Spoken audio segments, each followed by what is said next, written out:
Saya silakan Bapak kalau ada yang kita saksikan. Assalamualaikum Ustaz. Assalamualaikum. Kalau Habib Umar itu gimana Ustaz? Pendapat Ustaz? Saya nggak tahu ada. Ini nanya Habib Umar. Habib Umar saya nggak tahu. Saya belum ya nggak ngikutin juga.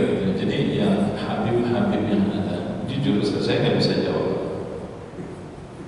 Saya tidak mengikuti, saya nggak tahu. Kalau dari sanad yang mereka tampilkan, mereka punya sanad. Sanad itu mata rantai yang terhubung nanti kepada Husain atau kepada Hasan. Yaitu Allah a'lam meski ya ada seorang kiai yang membuat itu kan, dengan penelitiannya gitu. Ya, Bapak-Ibu Allah, sebenarnya dalam hal ini Imam As-Suyuti rahimahullah ta'ala itu sudah memberi sinyal di dalam kitabnya Al-Khulafa. Saya sempat baca itu ya, bahwa klaim sebagian orang yang mengaku anak cucu Rasulullah ini itu ternyata keturunan nggak nyambung, memang nggak nyambung Pak. Justru nanti mentok-mentoknya sama orang Yahudi Pak ternyata. Itu ke atas itu orang Yahudi. Itu ada dalam kitab Al-Khulafa yang ditulis oleh Imam As-Suyuti rahimahullah ta'ala. Saya baca kitab, cuma saya tidak terlalu mendalami itu. Saya menduga ya seorang kiai ini kayak satu referensinya ke sana. Tapi kita tidak menuduh ya, kalau mereka punya bukti bahwa mereka adalah anak cucu keturunan Rasulullah SAW. Ya itu kan secara hukum duniawi bisa dipertanggungjawabkan. Tapi apakah benar mereka anak cucu keturunan Nabi atau ahlul bait, itu hanya Allah yang tahu. Hanya Allah yang tahu. Kalau mereka berdusta, ini dosanya besar sekali. Kalau berdusta, jangankan anak mengaku ahlul bait, ada garis keturunan dengan Rasulullah, yang mengaku kita misalnya seseorang mengaku anak si fulan, itu aja dosa besar Pak. Misalnya nih anak angkat karena anak kandung itu nanti disebutkan kepada ayah angkatnya, dosa besar atau tidak? Dosa besar itu Pak. Apalagi menisbatkan diri kepada keturunan Rasulullah SAW, itu dosanya dosa berlipat-lipat dosanya. Ya nanti di hadapan Allah, nanti di akhirat kita lihat siapa. Ya. Namun ya sungguh kita miris itu. Kenapa Pak? Ini yang mengaku keturunan Rasulullah SAW, justru mereka ini tidak menampakkan sunnah Rasulullah SAW. Nah, itu yang mirisnya kita di situ Pak. Mereka ini tidak menampakkan sebagai keturunan dari orang-orang mulia itu. Jadi cuma numpang nama saja. Dari mana kita tahu ya Bapak? Saya nggak perlu menyebut siapa manusianya itu orangnya. Bapak bisa lihat di YouTube itu ya. Kadang-kadang dengar omongannya aja itu kadang-kadang kita mudah nggak percaya apa kalau dia itu adalah keturunan dari Rasulullah SAW. Gayanya, apa yang keluar dari mulutnya, caranya, memang ini benar ya. Makanya orang menjadi sebagian untuk menjadi ragu itu karena itu tidak mencerminkan keturunan ahlul bait. Gitu. Harusnya kan yang kita bayangkan, ini kalau anak cucu keturunan Rasulullah itu kan harusnya lembut gitu, lembut kemudian terlihat saleh taatnya kepada Allah Subhanahu wa taala, betul-betul menjadi suri tauladan harusnya. Meski tidak ada kemungkinan sebenarnya yang garis keturunan Rasulullah itu mungkin ada penyimpangan juga gitu. Nah, dari kasus-kasus yang kita perhatikan justru membuat kita nggak yakin gitu. Allahu a'lam bishawab. Tapi itu kembali kepada kita masing-masing. Kalau Bapak Ibu melihatnya terserah Bapak Ibu. Kalau menurut Bapak gimana? Saya balik nanya malah. Ya kembali gitu masing-masing gitu. masing-masing kita ya. Kalau Bapak percaya, monggo silakan gitu. Saya secara pribadi, karena tidak ikut melihat apa namanya catatan sanad tersebut, ya tidak juga ikut mempelajari, maka saya tidak berkomentar apa-apa. Saya tidak tahu.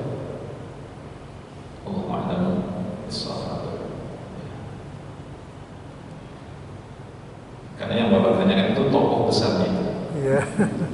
Itu tokoh sentralnya di dunia, Pak. Di dunia itu tokoh sentralnya. Ya. Yang tanah-tanah di Tarim, Yaman itu, ya, itu enggak diaspal katanya. Kenapa? Karena hilang barokahnya. Injakan kaki anak cucu Rasulullah ini itu enggak boleh diaspal. Allah a'lam. Ini juga itu bentuk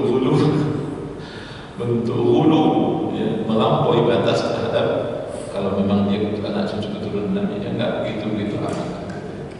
Ya, apa urusannya injakan kaki ya, kemudian enggak boleh diaspal itu, kata siapa ya. Allah a'lam bishawab. Jadi banyak cerita lucu Pak di balik itu, lucu ya, kita cekikikan sendiri kalau Bapak lihat YouTube itu gitu. Nah, kadang-kadang ya, keram juga gitu, maksudnya bergetar juga gitu. Sampai-sampai dia mengatakan ya, hanya dengan secari kertas itu bisa terhindar dari siksa kubur gitu kan. Jadi malaikat mungkar nakir itu Pak, itu siap gitu. Takut malaikat mungkar nakir itu maksudnya Pak gitu. Jadi melihat apa namanya KTP dari cucu Rasulullah ini gitu. Nah itu Bapak lihat aja di YouTube gitu. Jadi kalau dengar cerita begitu Pak, maksudnya Bapak masih percaya kan? Subhanallah, suci Allah.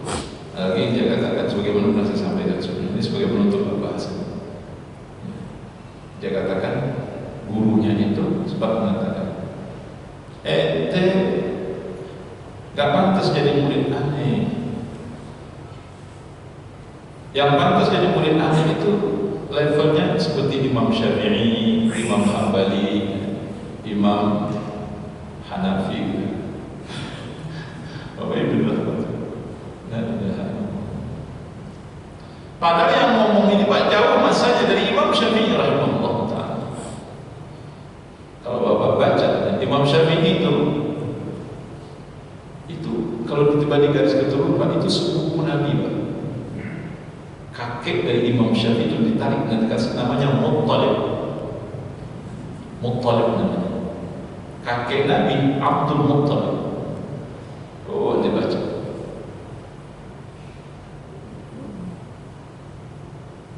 Jadi Muttalib ini kalau saya tidak salah itu pamannya dari Abdul Muttalib. Paman dari kakek Nabi namanya Muttalib. Imam Syafi'i itu dari garis Muttalib terus ke bawah. Jadi kalau ditarik ke bawah, Imam Syafi'i itu ada hubungan sepupu dengan Nabi Sallallahu Alaihi Wasallam.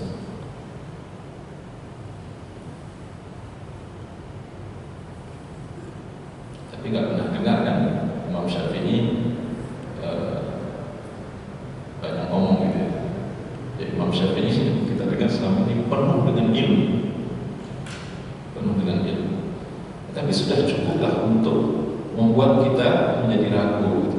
Jadi ceritanya tuh kayak mistis semua gitu. Ceritanya itu hanya di alam apa gitu ya. Kayak bukan alam manusia gitu. Kayak bukan di alam manusia ceritanya itu. Karena dia sedang menceritakan manusia. Allahu a'lam bishawab. Jadi untuk lebih jelasnya, untuk menambah keraguan-keraguan Bapak Ibu, lihat saja YouTube itu ada. Ya, YouTube. Cuman saya khawatir juga kalau Bapak Ibu lihat nanti jangan-jangan Bapak Ibu malah jadi pengikutnya nanti, ya, malah terpengaruh malah nanti. Itu khawatir ya, kalau Bapak Ibu lihat, ya kan? Ya nggak usah lihat juga kalau begitu. Ya, khawatir itu kan syubhat, syubhat. Dan ternyata itu pengikutnya Pak, ribuan, mungkin jutaan pengikut, banyak pengikutnya. perkara-perkara yang nggak masuk akal model begitu, ternyata pengikutnya jutaan itu Pak. La ilaha illallah. Allah a'lam bishawab. Mudah-mudahan kita tidak termasuk dalam kategori yang gampang dibodoh-bodohi. Ya. Jadi kita belajar ini yang nyata-nyata saja, iya kan agama itu begitu. Nggak ada agama ini bertele-tele dan membuat kita menghayal, nggak ada. Agama ini nyata. Amal ibadah, amal saleh itu nyata. Sebagaimana dilakukan oleh Rasulullah SAW. Siapa yang bertakwa itu nyata. Siapa yang taat, yang wara kepada Allah itu nyata. Bukan teori-teori yang tidak bisa dijangkau oleh kebanyakan manusia. Wallahu ta'ala a'lam. Sallallahu ala nabiyina Muhammad wa ala alihi wasallam. Subhanallah wa bihamdika, asyhadu an la ilaha illa anta, astaghfiruka wa atubu ilaik. Assalamualaikum